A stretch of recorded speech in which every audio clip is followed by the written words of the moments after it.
Hello Libra, Venus is conjunct Neptune on the 1st, and Venus inhabits the sign of Pisces up until the 20th, before it goes into Aries on the 21st. Now, let's see how your ruling planet of Venus affects you this month, Libra. I'm Pastor Rosemary. Thank you for joining us. This is an angelic horoscope transmission from your Libra angel, Zuriel, who resides over your cardinal air nature, and these are his messages for you in love, money, and health. First, of course, the love transmission. Zuriel's love transmission, the most important for the scales.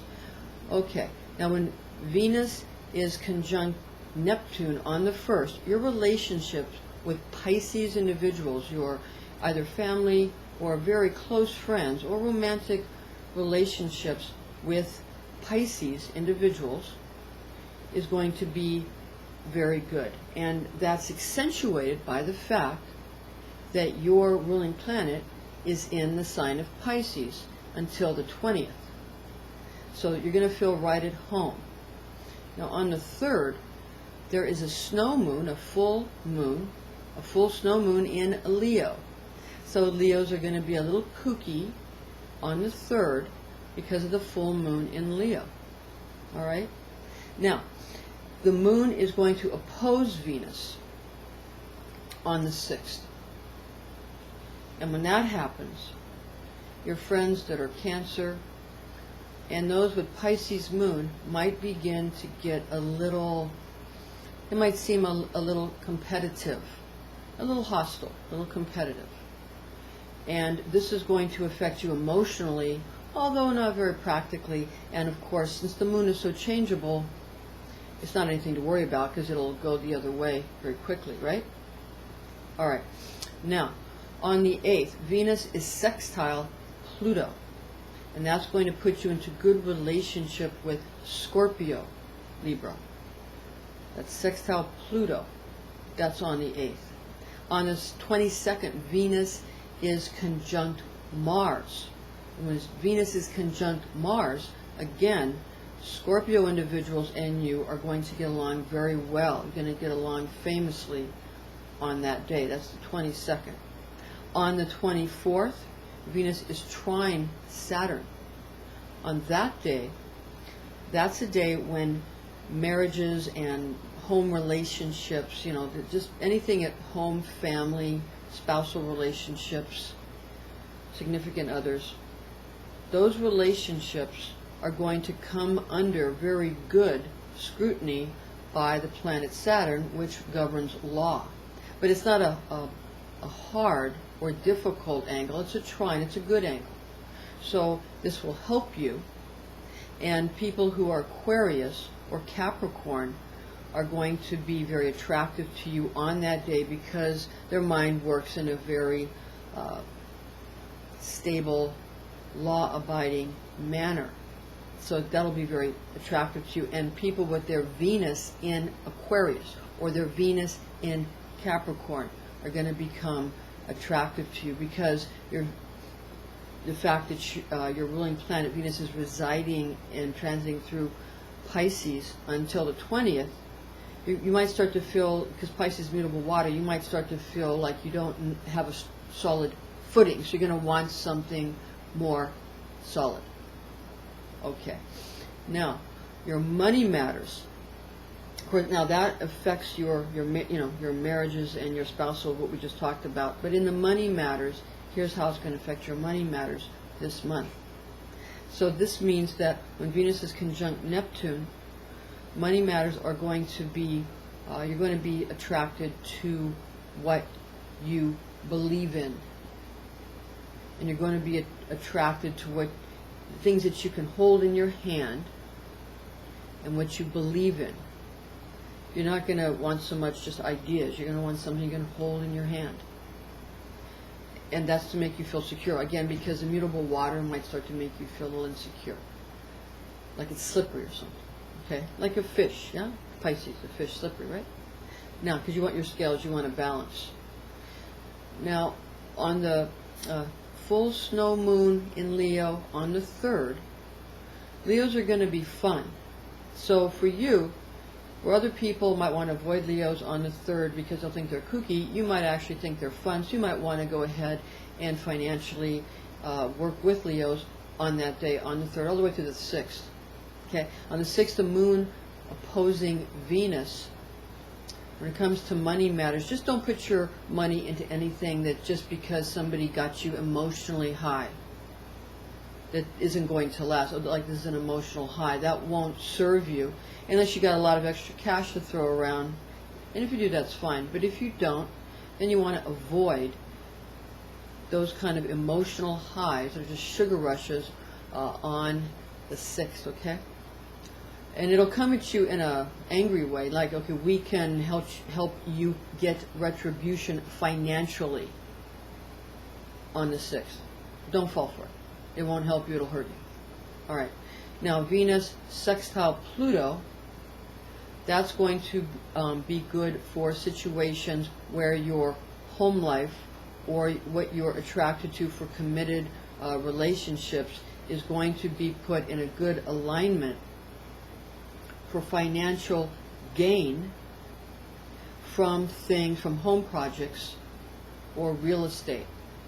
And that comes up from the subconscious side of the Scorpio aspect of Pluto. So you'll be attracted to Scorpios for those kinds of things, real estate, home projects, work from home, those kind of things. Or, you know, you won't be quite ready to get out on your own yet and maybe partner up with other people and join a group, but you might be thinking about getting some kind of place where that's away from your home. It's helpful. It's away from your home where you can do your job to separate home and work. All right. Now, Venus in conjunct with Mars on the 22nd.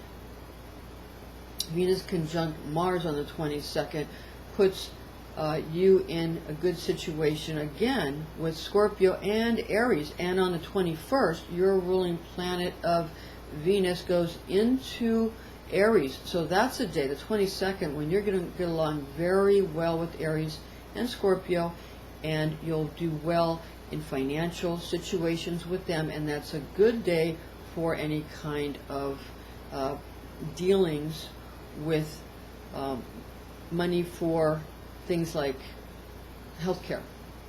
Not just the management of healthcare, but the actual, side of healthcare where you might feel that you have to pay for a procedure of some kind, an actual invasive procedure. All right. Not to have it, to pay for it, probably on some outpatient basis. Now, Venus trine Saturn on the 24th. Venus trine Saturn on the 24th, again, that's going to put you into a good alignment with those who are in who are Aquarius or Capricorn. And that's going to be a good day for you to invest real money in real solid investments. Things you know are solid will attract you.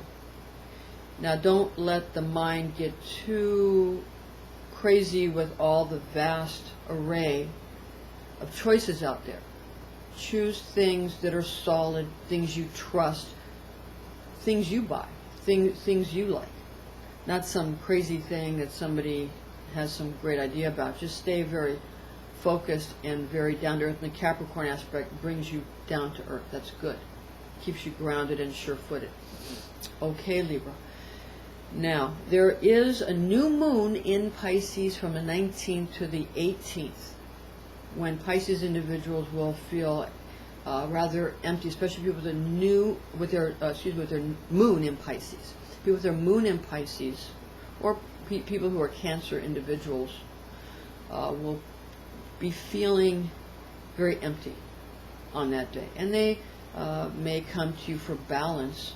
Since the new moon is in Pisces and Venus is in Pisces, they might want you to help them with balance, meaning that, to balance their finances, not so much to balance their love life, but more to balance their finances. Okay. And to give, just helpful advice.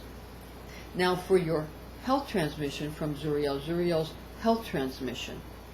His health transmission is that Venus conjunct Neptune on the 1st is a time when you could have extra congestion in the throat, or you could have congestion that affects the kidneys in such a way where the body is storing up too much fluids.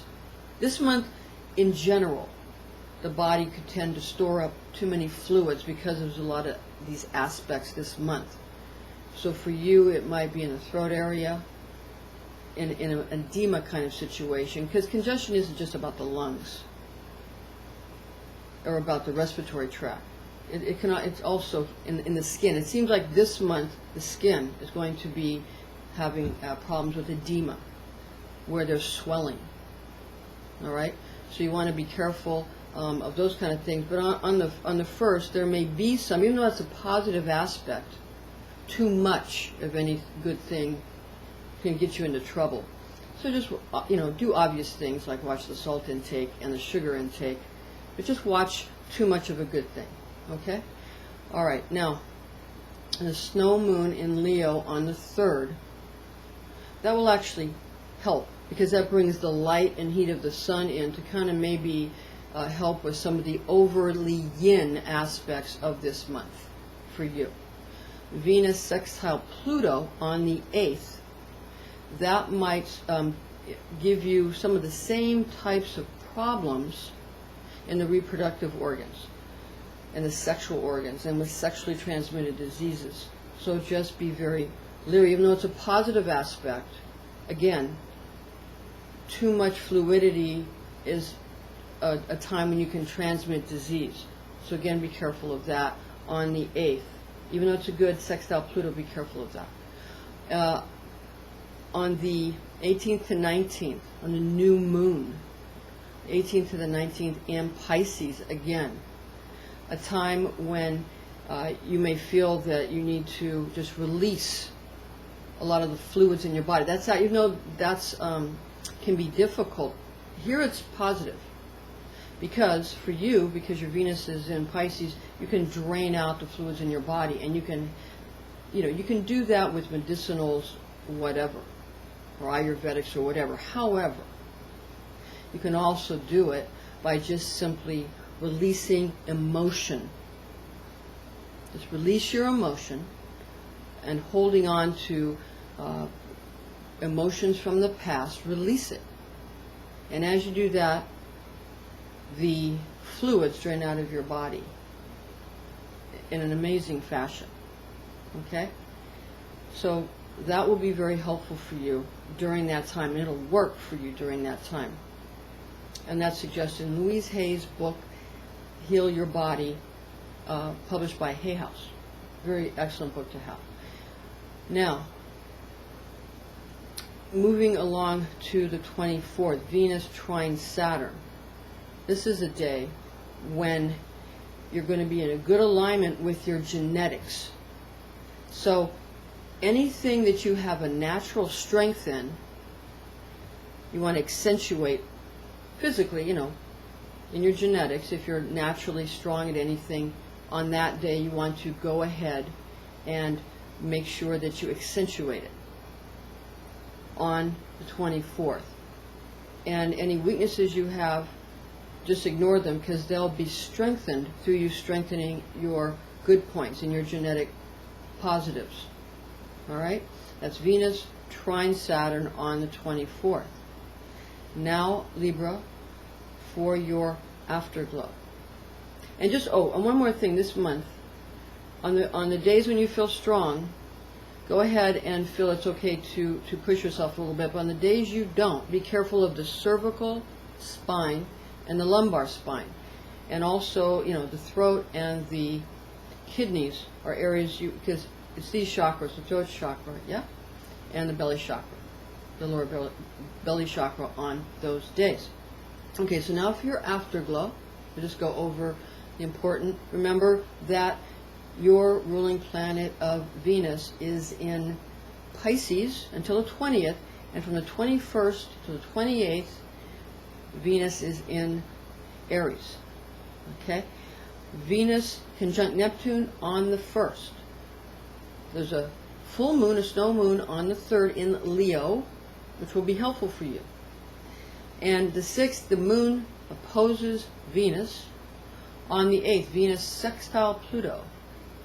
And the 22nd, Venus is conjunct Mars. 24th, Venus trine Saturn. The 18th and 19th, we have a new moon in Pisces. Remember, while your Venus ruling planet is still in Pisces. It'll be a day that will affect you heavily. You can make it positive or negative on that day. So miscellaneous, the inconstant moon. The 11th, the moon is trine Venus. On the 14th, the moon is square Venus. On the 16th, the moon is sextile Venus. On the 20th, the moon is conjunct Venus. On the 25th, the moon is sextile Venus. On the 28th, the moon is square Venus. All right, Libra, thank you for joining us. I'm Pastor Rosemary, and join us again next month.